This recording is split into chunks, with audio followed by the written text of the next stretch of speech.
Salut à tous, c'est Nico du Ciné Show et aujourd'hui on se retrouve pour parler de la version musclée de Thelma et Louise. C'est parti pour Love Lies Bleeding.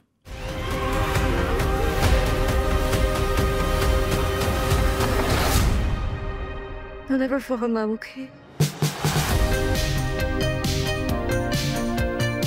Alors Love Lies Bleeding, c'est le nouveau film réalisé par Rose Glass. C'est son deuxième film, elle l'avait fait juste avant Sainte Maud, qui avait fait d'ailleurs sensation l'année de sa sortie notamment à Gérard Armé, il me semble que c'était en 2020 si je dis pas de bêtises. Et c'est aussi avec au casting Kristen Stewart, Katie O'Brien, mais aussi Ed Harris dans un rôle secondaire. Et ça raconte l'histoire de deux femmes qui vont se rencontrer dans un coin un peu paumé des États-Unis, je crois même que c'est proche du Mexique il me semble, un coin assez désertique presque, et ils vont tomber amoureuses et il va y avoir quelques péripéties qui vont se dérouler autour d'eux, autour de crimes, autour de sortes de choses que vous aurez l'occasion de découvrir. Pour me préparer au visionnage de ce Love Lies Bleeding, je me suis dit que j'allais rattraper le premier film de cette réalisatrice Rose Glass, qui était Sainte Maud, qui était avec l'actrice Morphy Clark, que vous devez connaître pour notamment Le Seigneur des Anneaux, les Anneaux de Pouvoir, pardon. Et je dois vous avouer que c'était un rattrapage assez spécial parce que vraiment, ça m'a fait très peur, globalement, voilà. C'est un film d'horreur psychologique qui est vraiment extrêmement réussi, surtout dans sa dernière partie, la toute dernière scène et le tout dernier plan sont absolument mémorables, je dirais, effrayants, hein, mais clairement mémorables. C'est vraiment un excellent film et je trouvais qu'il y avait déjà une patte, vraiment quelque chose qui fonctionnait très très bien, surtout pour un premier film. Donc j'étais curieux maintenant de découvrir son nouveau travail qui semble quand même très différent de son premier film. On n'est pas sur un film d'horreur, hein, pas du tout, on est sur une sorte de pas forcément une comédie, un petit peu, mais plus une sorte de thriller, drame, action, comédie. C'est un peu plein de genres. Et romance hein, aussi en grande partie, ça c'est clair.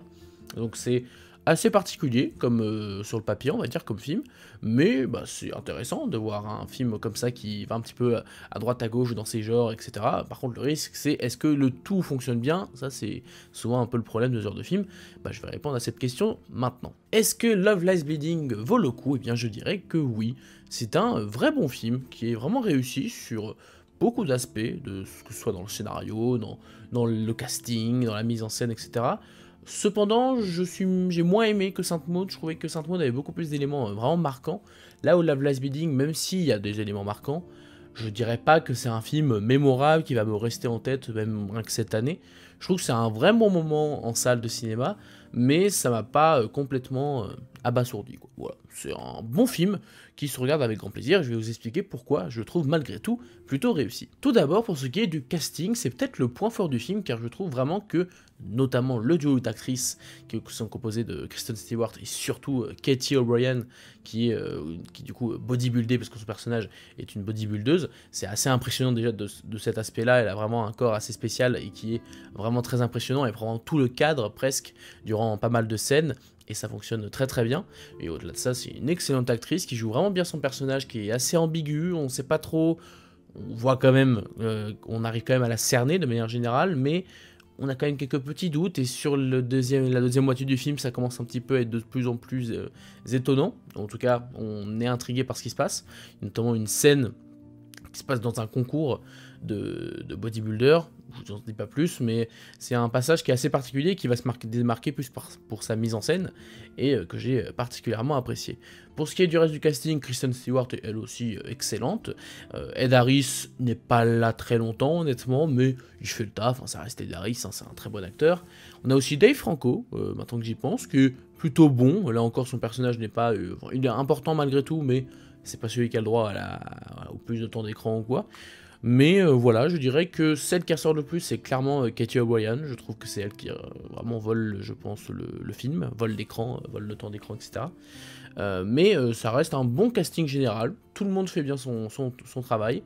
Et j'ai vraiment bien apprécié ces différents acteurs et actrices. Ensuite, pour ce qui est de la mise en scène, elle reste très soignée, comme l'a été Sainte Maud, qui était un peu plus sobre, entre guillemets. Enfin, ça dépend des moments, ceci dit, mais de manière générale, c'était plus sobre. Là, Love Lies Bleeding essaye plus de choses.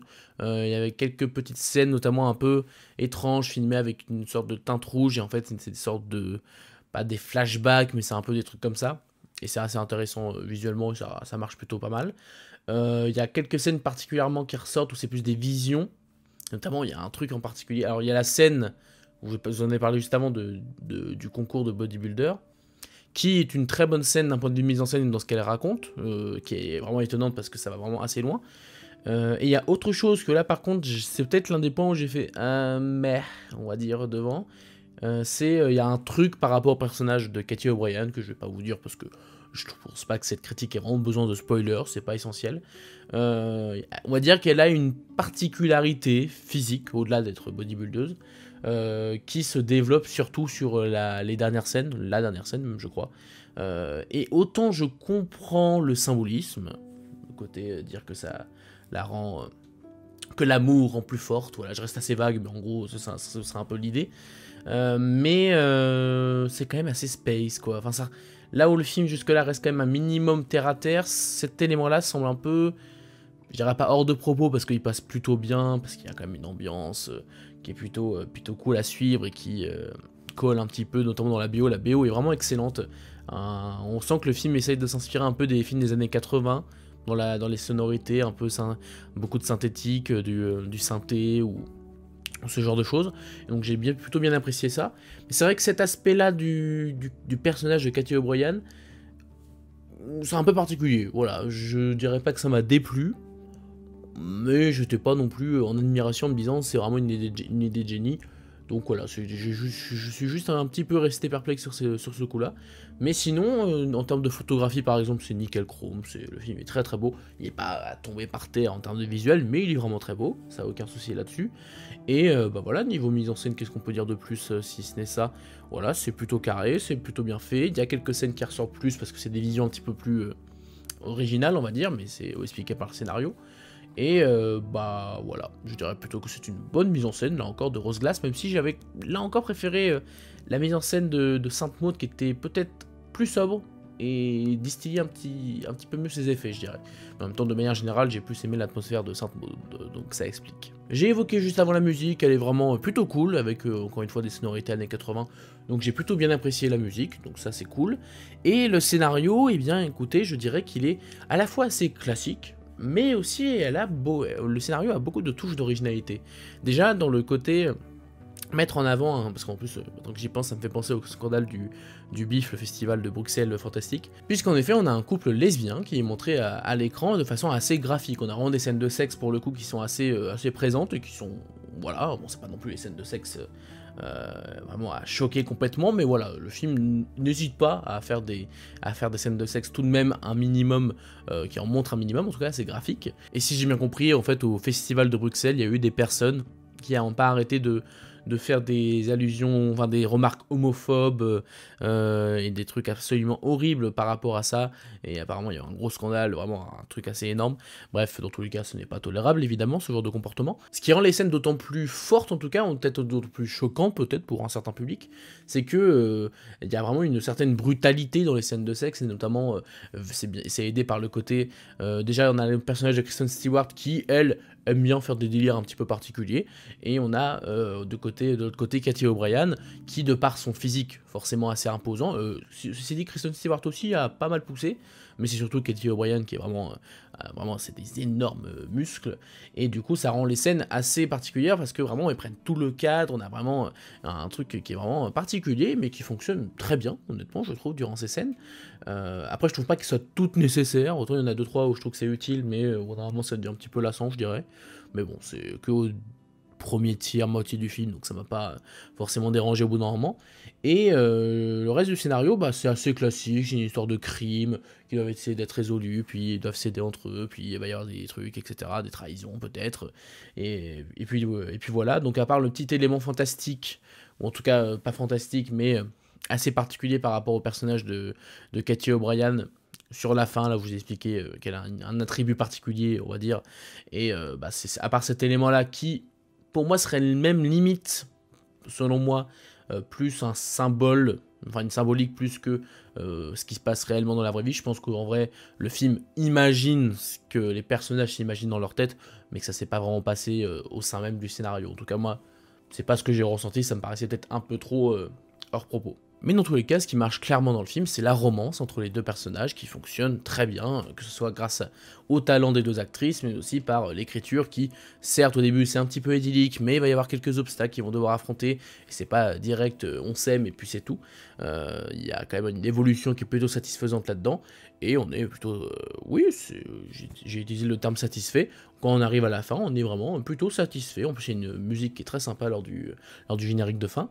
Et je trouve vraiment que c'est un film qui est très appréciable pour cet aspect-là. Et en fait, c'est assez généreux. On dirait une sorte un peu de... Je dirais peut-être pas série B, parce que c'est peut-être un peu plus, mais ça m'a fait penser à une sorte de petite série B qui se laisse regarder, avec des effets plutôt sympathiques, un très bon casting, une histoire tout à fait divertissante. Après, est-ce que ça va beaucoup plus loin? Je ne trouve pas forcément, voilà. Bon, je ne dirais pas que c'est un mensonge, je n'ai vu personne sur les réseaux dire ça, donc ça montre que je n'exagère pas trop en disant ça. Je pense pas que quelqu'un va parler de chef-d'œuvre ou quoi en voyant ce film, à moins que je me trompe, hein, mais moi en tout cas c'est pas mon cas. Je trouve que c'est un film qui se laisse regarder avec grand plaisir, un très bon divertissement, vraiment bienvenu en termes de photos et tout ça, mais ça va pas non plus rester dans les annales, en tout cas je pense.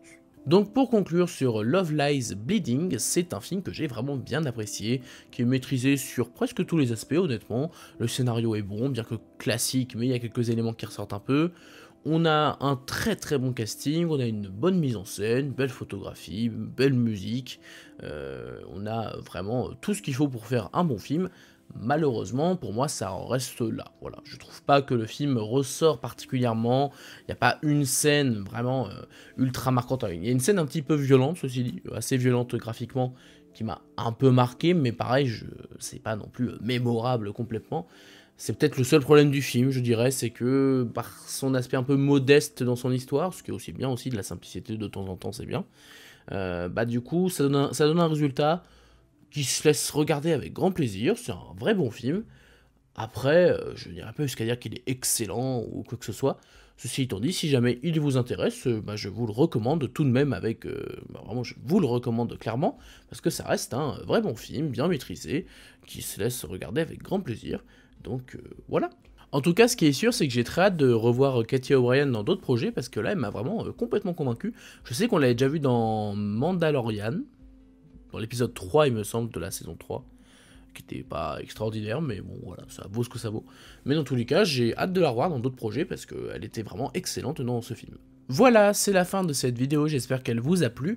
N'hésitez pas à me donner votre avis sur le film dans les commentaires, et n'hésitez pas à vous abonner, à liker et à partager la vidéo si celle-ci vous a plu. Quant à moi, je vous dis à la prochaine pour parler de cinéma, mais en attendant, c'était Nico du Ciné Show, à bientôt.